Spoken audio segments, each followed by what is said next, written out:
Okay, so the idea behind the lecture that I'm going to do for this video is that I'm going to do all of the material for Chapter 13. That way we can get it out of the way and hopefully get back onto schedule. Because Chapter 14 is a very, very long chapter that I want to reserve our time in the lectures for. A long chapter and an important one. By contrast, the material in Chapter 13 is, no less important in the grand scheme of things, but is a lot smaller and a bit more self-contained. And a lot of the material you've actually seen already in one form or another. So, this video is going to serve to get everything in Chapter 13 out of the way. It might be a little bit longer than an hour. It probably will be. So, a little longer than an ordinary lecture. But this is where all that material is going to be. So first off, the point of Chapter 13 is that we are now talking about vector-valued functions. So we've talked about this before in the context of parametric curves, where now, instead of having functions that take in a real number and output a real number, we're talking about functions that take in a real number and output a point in space. That was the context in which we were talking about parametric curves, right? Where each individual component had its own one-dimensional function associated with it. So it's the same situation here, only now, instead of saying that the function takes in a number and outputs a point, now we're saying the function takes in a number and outputs a vector. But still, this is a thing with x, y, and z components, and the x, y, and z components are themselves functions. So you can think of this guy as just being a trio of functions, with the understanding that geometrically we interpret the output as being a vector. So, find the domain of this function. So, log t plus 1, this is the function that gives the x-coordinate. This guy is the function that gives the y-coordinate.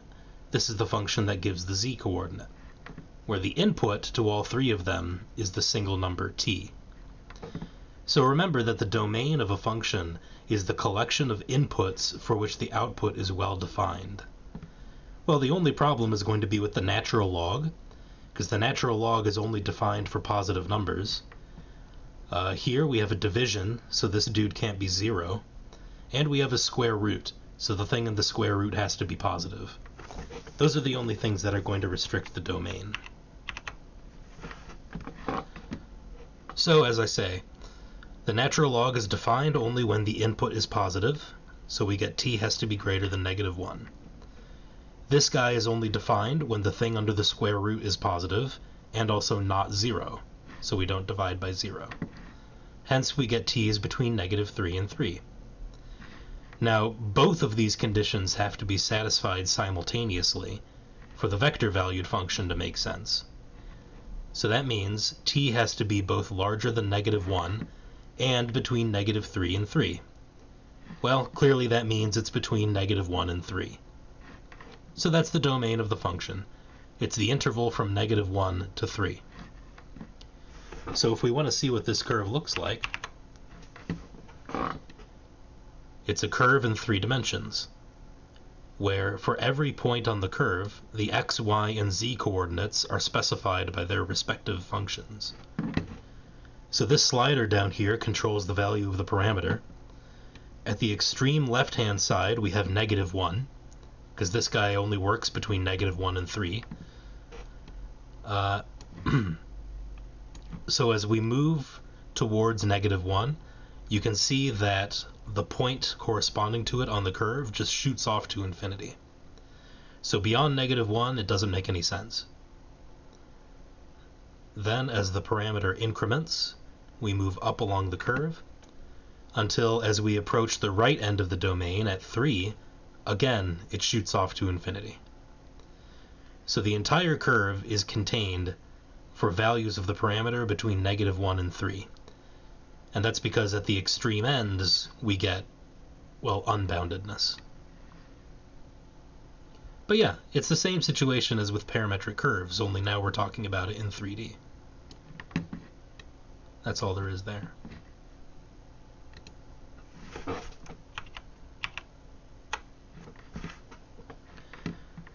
Well, if this guy is regarded as a function, then it makes sense to ask, how do we take limits of this? And that's easy enough. The limit of a vector-valued function is literally just the limit of each individual component. So I'll take this opportunity to remind you of L'Hopital's rule. If you're taking a limit of a fraction, and naively speaking, the limit gives you either infinity over infinity or 0 over 0, then L'Hopital's rule states that if you replace the top and the bottom with their derivatives, the limit remains unchanged. So, let's refresh our memory of how to compute limits by doing this dude here. And really, all we're doing is we're just taking the limits of each component. So it's just 3 limit problems in one. So nothing new is being introduced, really. So indeed, we compute the limits for each component. So the limit as t goes to 0 for e to the minus 3t, well, just plug in t equals 0. There's no discontinuity there, so you just plug it in, and it's fine. E to the 0 is 1.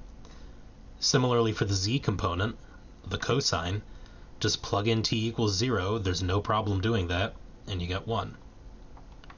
We do, however, get a problem with the middle component, because now if we just plug in t equals 0, we get 0 squared over the sine of 0 squared. Sine of 0 is 0, so we have 0 over 0. Well, if a limit gives you 0 over 0, that's exactly the sort of situation where L'Hopital's rule is valid.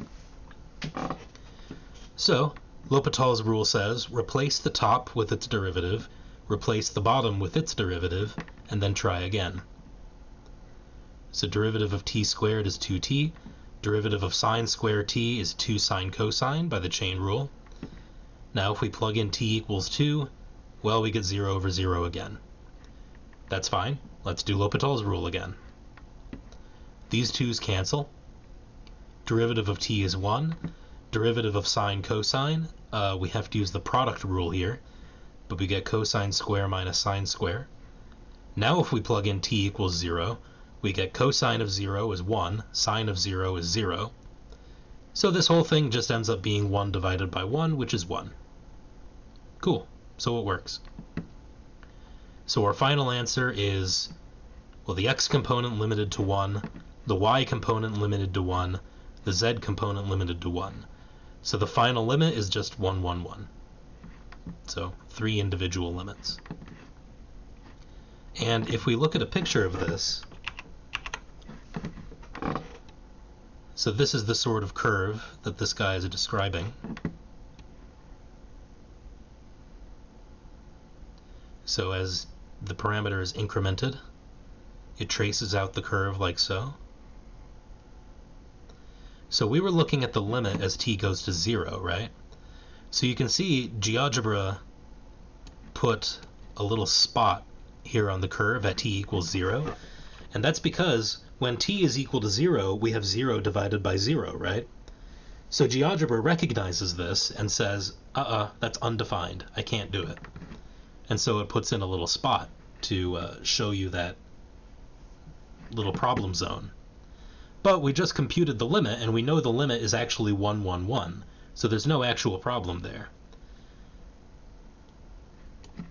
And the fact that the limit there actually does exist is reflected in the fact that this curve is nevertheless solid. Even though it has a hole in it, the curve is still solid. So that curve could be easily filled in by the limit that we computed, and it would make no difference. So is this actually at 1, 1, 1? Well, let's see. This is x equals 2, so x equals 1, yep. This is y equals 2, so y equals 1, yep. So z equals 1 would be here, yep. So it's x equals 1, y equals 1, z equals 1. So that checks out.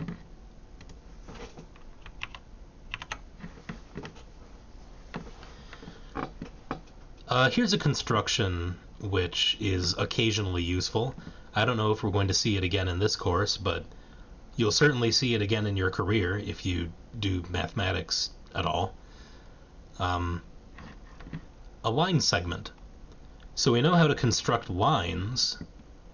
What about constructing line segments? So specifically, say that you have 2 points in space, a point given by this dude and a point given by this dude. Well, the line segment connecting r0 to r1 is given by this vector equation, specifically for values of the parameter between 0 and 1. So notice, if I plug in t equals 0, this dude disappears, and this becomes 1, so we get r0. So t equals 0 gives us the starting point. And then t equals 1 makes this guy disappear. So t equals 0 gives us r0, t equals 1 gives us r1, and then every other value of t gives us everything in between. And then the parametric equations for this line segment are just the x, y, and z components of this vector equation. So there's really not much to say here. You literally just take the data that you're given and plug it into the formula. So find a vector equation and the parametric equations for the line segment connecting P to Q. So we got 2 points in space. Well, yeah, there's really nothing to do.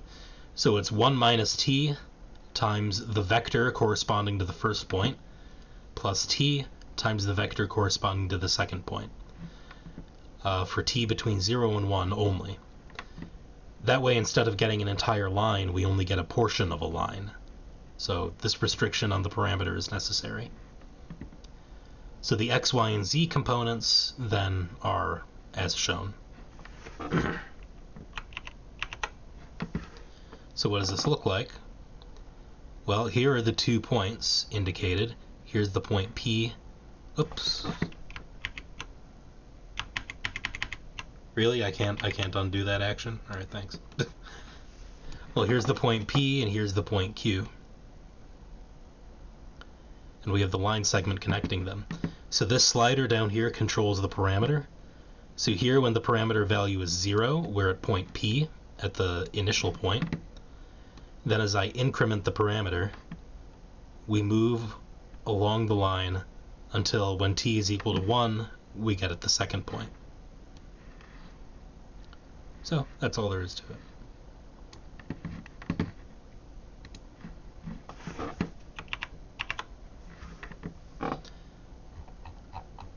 Okay. Now, since this guy is a function, it makes sense to at least ask, what is the derivative of this function? What is the integral of this function? So the derivative is easy enough. The definition is exactly the same as the definition of a derivative in the one-dimensional case. Only now, instead of putting a one-dimensional function f here, we're putting a vector-valued function. So this limit that we're computing is a vector-valued limit, like the example we just did. And if you work it out, if you look at the components, you'll see that what this guy is describing is literally just a function where the x, y, and z coordinates are just the derivatives of the x, y, and z coordinates that you started with. So that's easy enough. Just like the case with the limits, it's just 3 separate problems, one for each coordinate. Just differentiate each coordinate by itself. Now, what is the what's the interpretation of this? Well, in 2 dimensions, so in the calculus 1 case, the derivative gives you the slope of the tangent line. The slope of a tangent line is a number. But that's not what this is. This isn't a number, it's a vector. So this isn't slope. That would make no sense. So this is not a number, it's a vector. Well, what sort of vector is it? Well, this is a vector that gives you the direction of the tangent line. So you have some sort of curve in 2 dimensions or in 3 dimensions, and at each point you can define a tangent line to that point. Well, how do you define a line in general? Well, you need a point on the line and you need a direction vector. Well, the direction vector is exactly what this is. So that's the interpretation of this guy. The derivative, as I've defined it here, gives you the direction vector for the tangent line in 3D or in 2D. And because of that, this guy is often called the tangent vector. So the tangent vector, which is the derivative, gives you the direction vector for the tangent line. The tangent vector is the direction vector of the tangent line. The tangent vector is the direction vector of the tangent line. So sorry I said that 3 times, but repetition is sometimes necessary. Alright, so find the derivative of this dude. Easy enough. Just differentiate each coordinate. So derivative of e to the minus t is minus e to the minus t. That's the chain rule. Derivative here, well, that's just power rule. Derivative of natural log, that's 1 over t. So that's it. Nothing else to say about it. Just review your rules for differentiation if any of this seems unclear.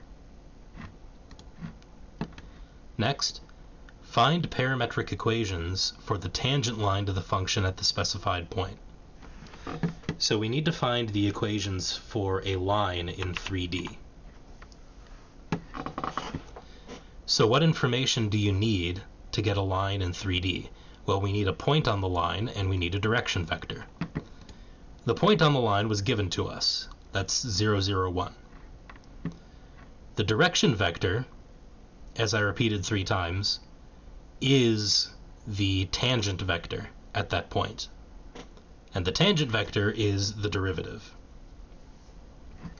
The thing is, though, the derivative is a function of t. So immediately we have to answer, what value of t gives us this point 0, 0, 1? Well, it's 0. That's easy enough to see.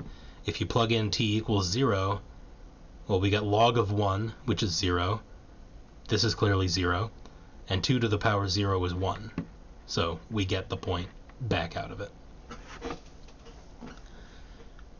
So the direction vector of our line is going to be the value of the derivative at t equals 0. So what's the derivative of this dude? Derivative of log is 1 over 1 plus t. Derivative of this, well, we need to do the product rule. So leave cosine alone, differentiate t, that becomes 1, plus leave t alone, differentiate cosine 2t. Derivative of cosine becomes minus sine, times the derivative of 2t, which is 2. Derivative of 2 to the power t, well, this is an exponential, so the derivative does nothing, except for the case when the base is something other than e. If the base is anything other than e, then you need to multiply by the natural log of that. So again, look up that common derivatives and integrals cheat sheet on paulsonlinemathnotes.com and just look up those derivative rules if any of this isn't immediate. So to get the direction vector, we need to evaluate the derivative at t equals 0. So plugging in 0, we get 1, 1 log 2. So we have the point on the line, we have the direction vector. So now we just plug our data into the formula for a 3D line. So that's r naught, point on the line, plus t times direction vector, which is this. And then to get the parametric equations, we just look at the individual components. So 0 plus 1t, 0 plus 1t, 1 plus log 2t. So that's that. These are the parametric equations here for that line. And let me show you. So here is the curve that was being described. As we increment the parameter, we can see that it traces out the curve from bottom to top, like so.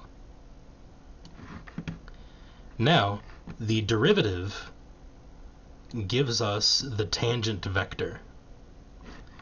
So let us turn on the derivative. So this vector here is the derivative. And notice that by default, the base point is at 0. But you can see that it's pointing in the same direction that the curve is moving. So if we take this tangent vector, and if I move the base point so that it's coincident with A, then that'll be even more clear.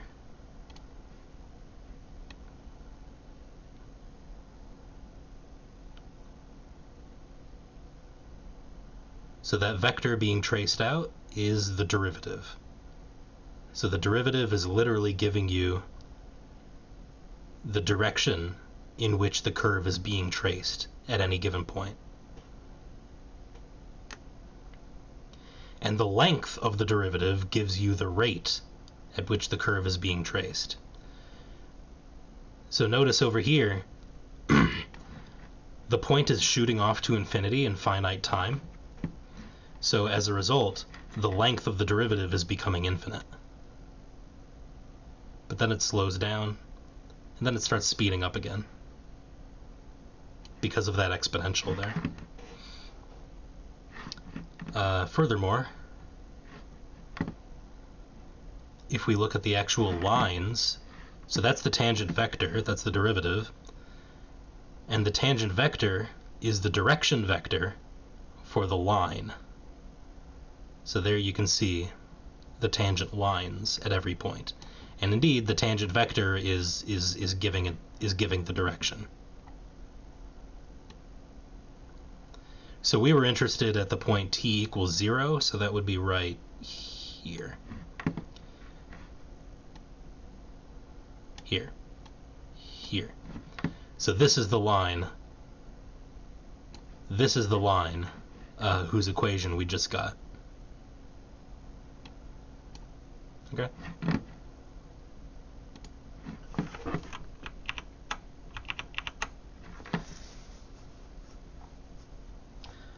Okay, so there's an additional topic that is on the midterm, but isn't included in these notes because that was just an oversight of mine.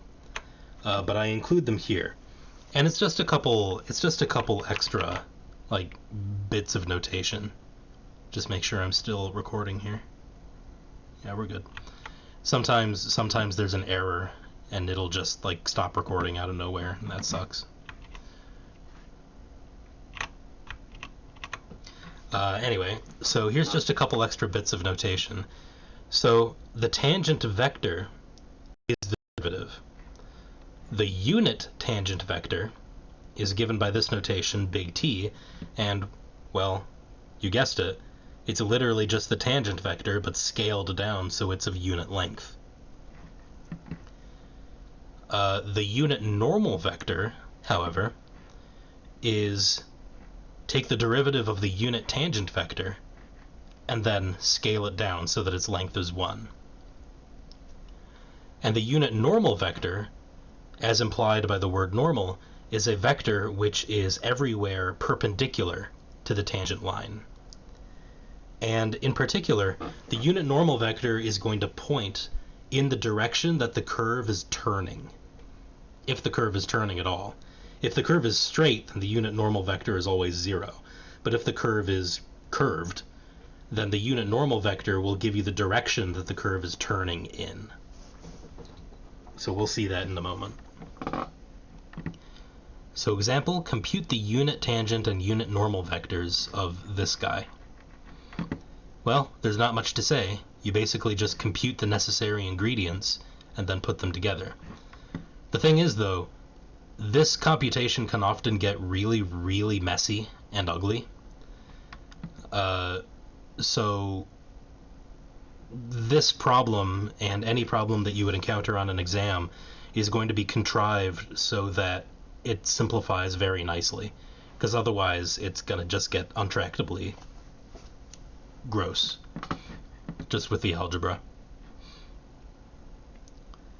But anyway, let's just go ahead and compute it. So to get the unit tangent vector, first I need the derivative. So the derivative, well, differentiate each component. Derivative of t is 1, derivative of cosine is minus sine, derivative of sine is cosine. 3 is a constant multiple, so the derivative ignores it. Now I need the length of the derivative, so that's here, square root of 1 squared minus 3 sine t squared plus 3 cosine squared. Now I can take this 9 and factor it out, and then I get a sine square plus cosine square. And remember, sine square plus cosine square is always 1. So this chunk becomes 1, so we get square root 1 plus 9, so square root 10. So this is what I mean when I say that the sort of problems that you're likely to encounter in the context of an exam are going to be contrived to simplify easily. So in this case, using this identity makes it immensely simpler. Because in general, this guy needn't be constant. This is a constant here, but really it can be a function of t. So it can get very ugly if there are more t's involved. But anyway, now that we have r prime and we have the length of r prime, the unit tangent vector is just, take this guy and divide by root 10. So that's that. To get the unit normal vector, we now take the unit tangent vector, differentiate it. So the derivative of this is 0 because it's just a number. Derivative of sine is cosine, derivative of cosine is minus sine. Now we need its length. So the same sort of contrivance is going to occur. So 0 squared is 0. All of this squared is 9 over 10 cosine square, 9 over 10 sine square. Again, we can factor out the 9 over 10. Cosine square plus sine square is 1. So we get just 0 plus 9/10. Square root of 9/10 is 3 over root 10. So take this dude, divide it by 3 over root 10. Or I'm sorry, take this dude. This is the derivative of t. Divide that by 3 over root 10, you get 0. This cancels, so you have minus cosine. This cancels, so you have minus sine. So work out the algebra yourself if this isn't obvious. But yeah. Compute each necessary ingredient and then put them together. So what does this look like? So here is the curve that we were just talking about. As I increment the parameter, it traces out the curve from left to right like so. And you can see there the unit tangent and unit normal vectors. So the unit normal vector, well, it's a unit, so it has a length of 1. And being a tangent vector, it points in the direction that the curve is being traced out. The unit normal vector would be this guy, and it is always perpendicular to the tangent. That's what normal means in general. Normal, perpendicular, and orthogonal are all synonyms for each other. So whenever I say normal vector, well, that means perpendicular vector.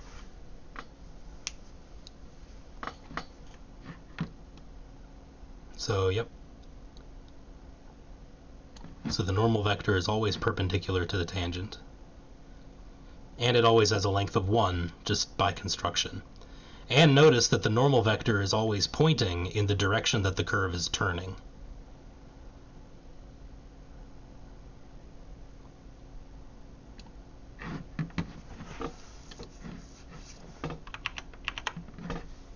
Okay. So next, so that's a little bit about the derivatives of vector-valued functions. What about the integrals of vector-valued functions? Well, you guessed it. Just do the integral of each component individually. Whether that's a definite integral or an indefinite integral. The only thing I would note that maybe isn't obvious is that when you're doing the indefinite integral, well, you anti-differentiate each individual term, and remember, when you anti-differentiate, you have to add on c, you have to add the constant of integration. Well, in this case, you have a constant of integration for each coordinate, and they're not necessarily the same.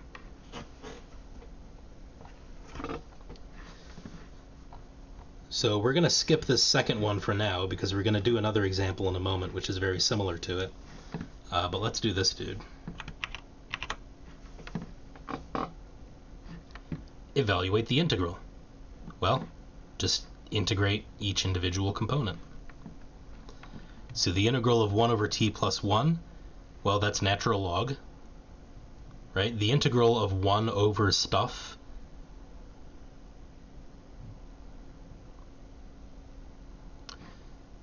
all right, let me put it this way. Maybe I need to explain this a little more.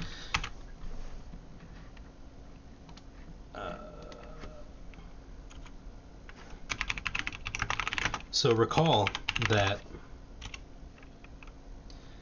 the derivative of natural log is just 1 over x. So consequently, the integral of 1 over x is natural log. Actually, it's natural log absolute value. I forgot to put that in.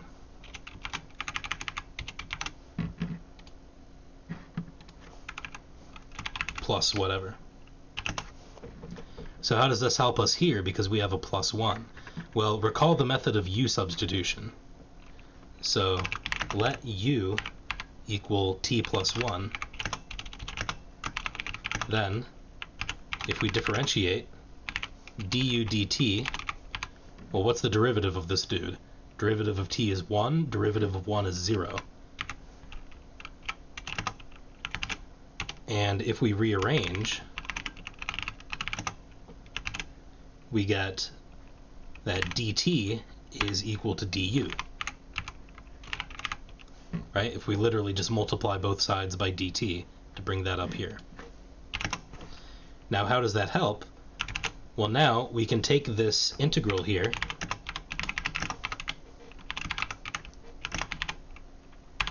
and substitute. So t plus 1, I'm calling that u now. dt, well, that's the same as du. So I've transformed an integral in the variable t to an integral in the variable u. But what is this? Well, that's exactly this, just with an x, with a u instead of an x. So this is natural log absolute value u.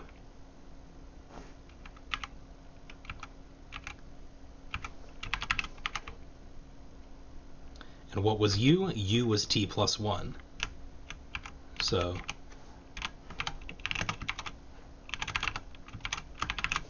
like so. Except here we have a definite integral instead of an indefinite integral, so instead of adding on a constant of integration, we now have to evaluate between the endpoints.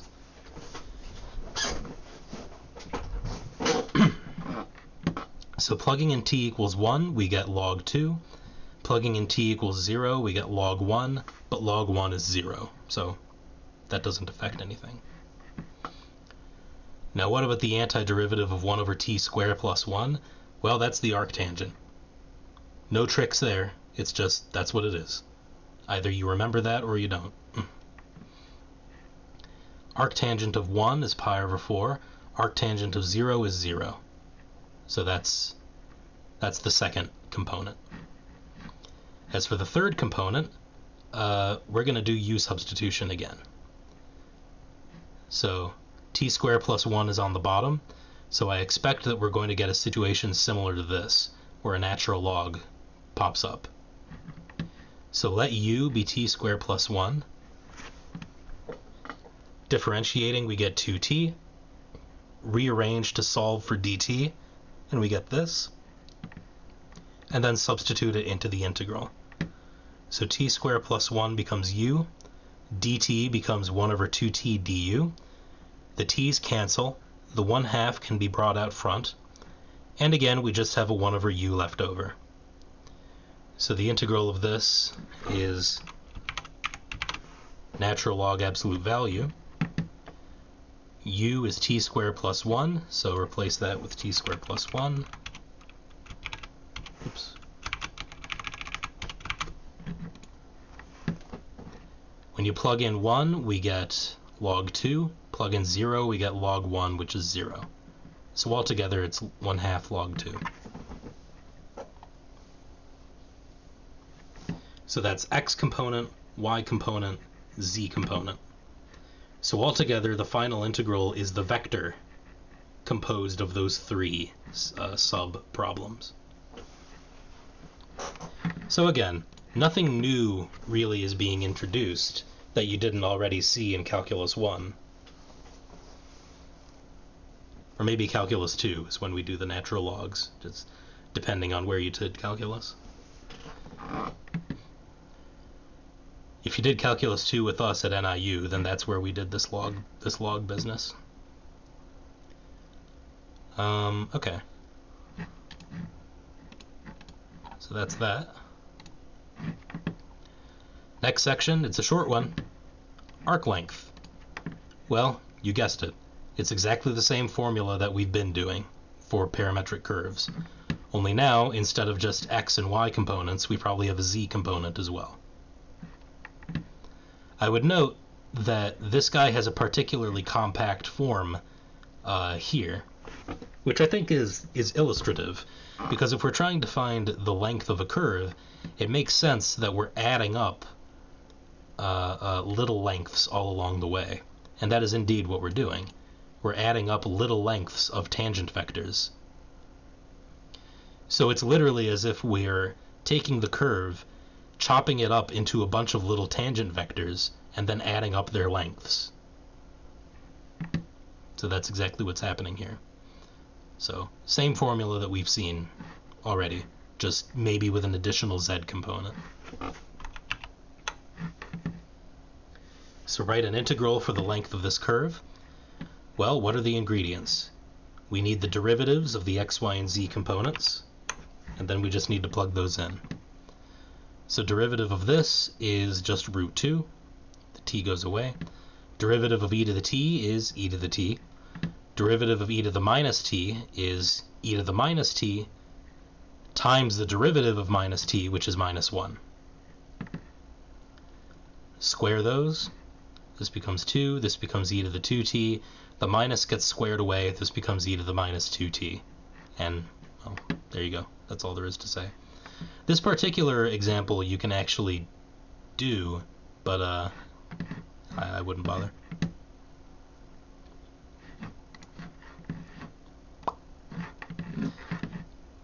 So finally, so this is going to end up being the length of a normal lecture. That's good. So finally, let's talk about velocity and acceleration for a particle in space. Because we already know that parametric curves are the curves traced out by the motion of a particle.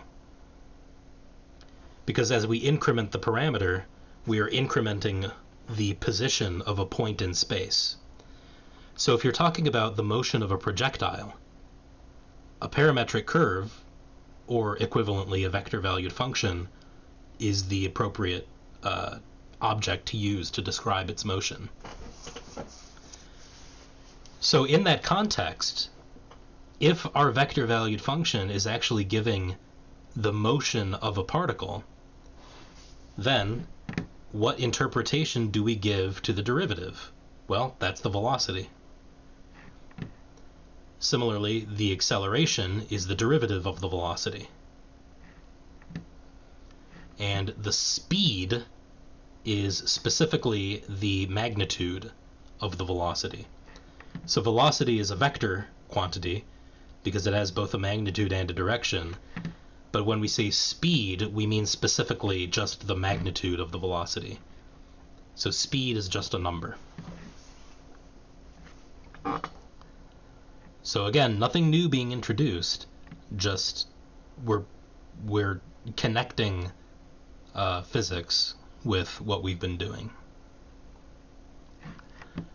So find the velocity, acceleration, and speed of a particle whose motion through space, well in this case through the plane, whose motion through the plane is given by this function.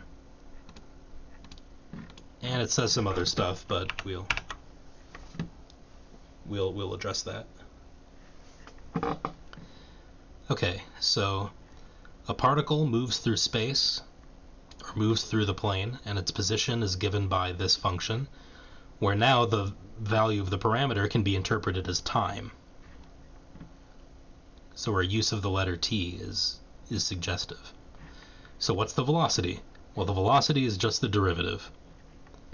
So differentiate each component, which in this case is done with the power rule. What's the acceleration? Well, that's the derivative of the velocity, so we differentiate this again by the power rule. What is the speed? That's the magnitude of the velocity, so that's the length of this vector here.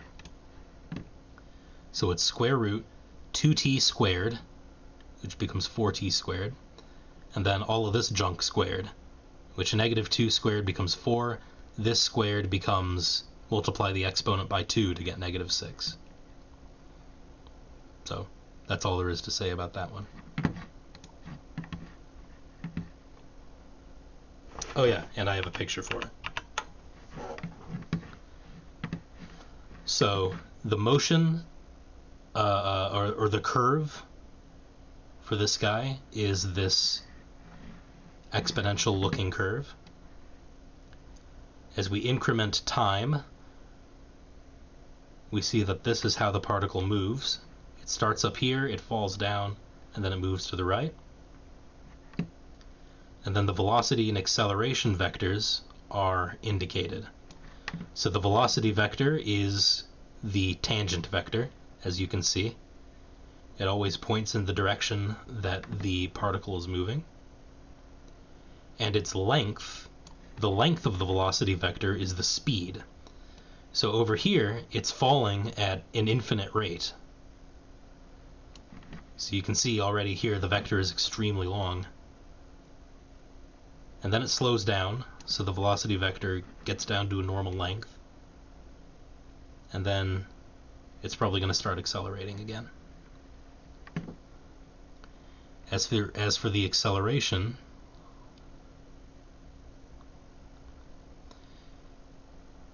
so notice that the acceleration, so inertia, right? An object in motion tends to stay in motion. An object is only going to change its trajectory if it experiences a force in some direction. Newton's second law is that F equals ma. So force and acceleration are the same vectors. They're just scaled by the mass. But force and acceleration point in the same direction. So you can think of this particle as like moving down in a straight line, but then it starts moving over to the right. Well, the only way it moves over to the right is if it experiences a force that pushes it over to the right. And that force is the same as the acceleration. Newton's second law, force and acceleration are the same, up to a scale. So you can see the acceleration vector is pushing it in the same direction that the particle is turning. Right?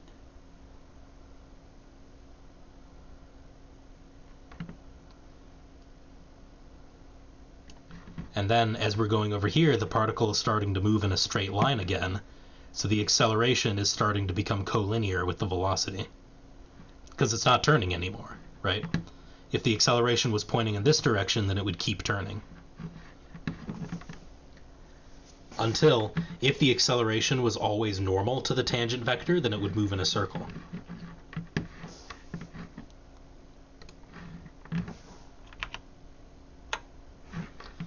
Okay. Now, so here we were given a function that gave you the position of the particle, and we deduced from that its velocity and acceleration. Now we want to move in the opposite direction. Let's say that we know the acceleration of a particle, and we want to figure out its velocity and its position. So here's the acceleration. We know what its initial velocity is. We know what its velocity is at time equals 0. It's given by this vector. And we know what its position is at time equals 0. It's given by this vector.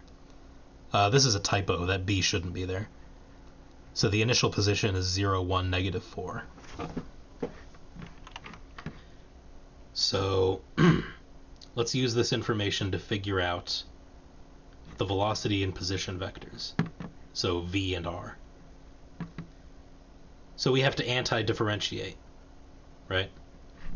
If acceleration is the derivative of velocity, then velocity is the antiderivative of acceleration. So to get the velocity, anti-differentiate acceleration. And as we just saw, when we're anti-differentiating, really we're just treating each component individually. So antiderivative of sine is minus cosine. And this is not a definite integral, this is an indefinite integral, right? It's just an abstract anti-differentiation, so we have to include the constant of integration. So antiderivative of sine is minus cosine plus c. Antiderivative of cosine is sine plus c. Antiderivative of 6t, well, we have to do the power rule here. So add 1 to the exponent to get 2. Divide by 2 to get 6 divided by 2 is 3 plus c. So this is the velocity function, but I mean, we need to figure out what these constants are before we can move on. And this is why we were given this initial data.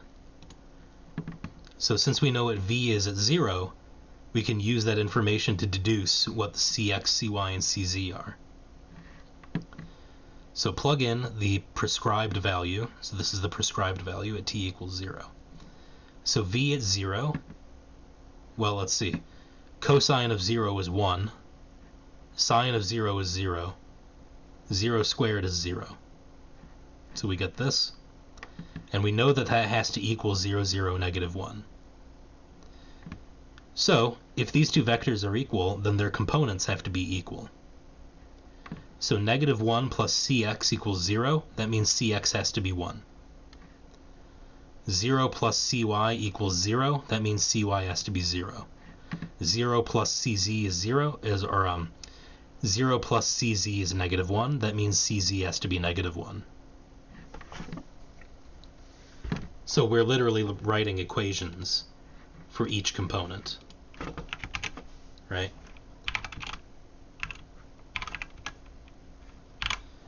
So x component equals x component. And obviously, if we solve for this, we get cx equals 1. And then do the same for the others.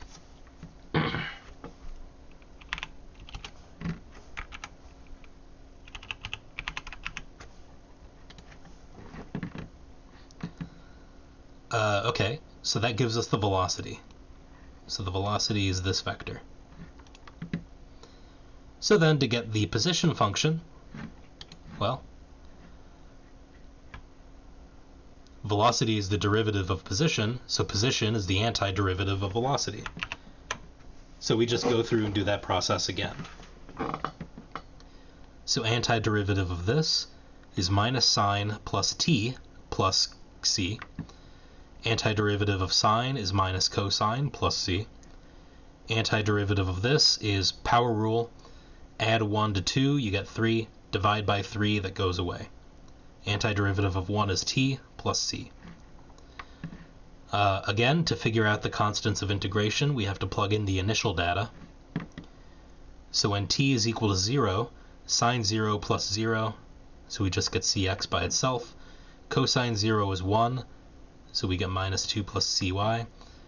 0 cubed minus 0 is 0, so we get cz. This has to equal 0, 1, negative 4. So cx equals 0. Minus 2 plus cy equals 1, which means cy has to be 3. Cz equals negative 4. So there we go. So there's our c values. So plugging those in, we get the final position function.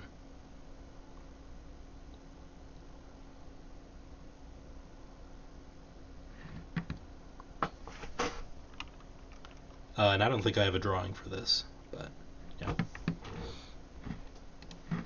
So one final thing that I would like to mention is that in the particular case of looking at 2D projectile motion, we have this compact formula. So if we have a projectile that is fired with an angle of elevation alpha and an initial velocity vector v naught,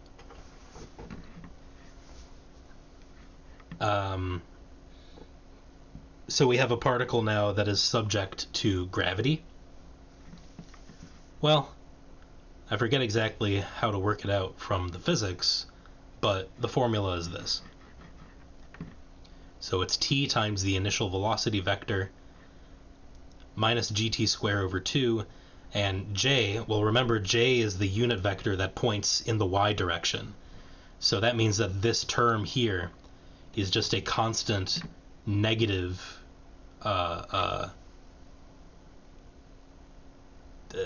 influence, just pushing it straight down. So this term here is the effect of gravity.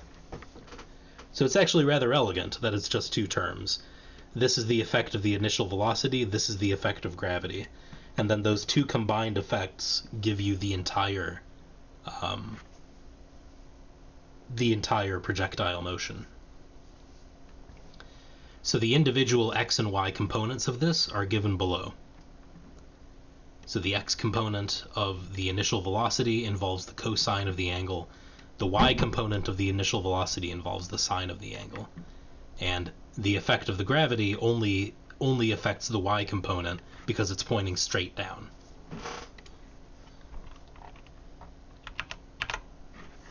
So here's a picture of that.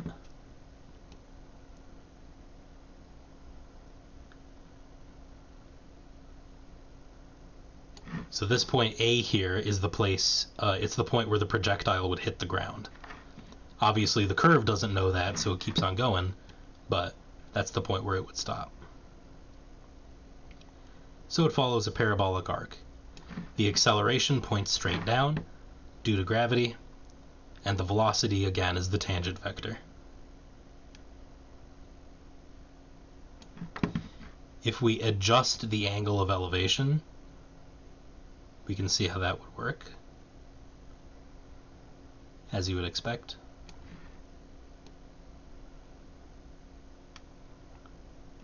And if we adjust the initial velocity, if the initial velocity is slow, it'll not be a very big it won't cover that much ground. If the initial velocity is large, it'll cover more ground.